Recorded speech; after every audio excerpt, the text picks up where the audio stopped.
තෙත ජොකා මදිද්දියන පරාට සුවඳට හොඳි ටිකක් දාගෙන කත හැකි යකෝ.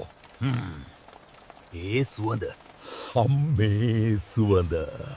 අනේ දෙවියනේ මාව බේරගන්න. මට පිහිට වෙන්න. බාහුන් සහස්සම හිඳින් පිට සායුධන්තම්. මොකද යකෝ ජයමංගල ගාථා කියන්නේ?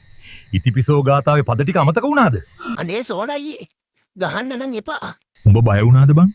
මම ප්‍රෑන්ක් එකක් කළේ. අද පොයේ දවසනේ මම නිවාඩු. ඩෝ කවුද යකෝ තට්ටුවට ගංජ වෙනුවට මෝරා පාරක් තියලා තියන්නේ? උතුර දකුණ මාරු වෙන්න වැදුනා. අව නැද්ද? උඹ දැන් ඵලයන් මම උතන් අරන් එන්න. මතක් කරලා සීනි වැඩියෙන් දාලා ප්ලේන් ටිකක් හදන් වරේ. අද නිවාඩුනේ. යමුද මලක් පුදන්න? ඒක නම් හොඳ අදහසක්. හිටපන් මම ඇඳුමක් දාගෙන එන්න. ඇයි ඒ ඇඳුම් මාරු කරන්න යන්නේ?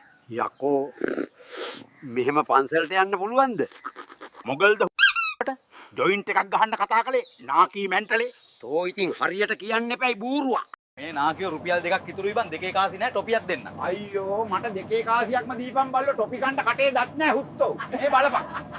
සති ගාණක් ගෙදරට වෙලා පඩේරේර ෆෝන් කොට කොට ඉදියා. දැන් මුකුත් බෑ. මීට වැඩිය හොඳයි මේක රෝල් කරලා පුක් එකේ ගැහුවා නම්.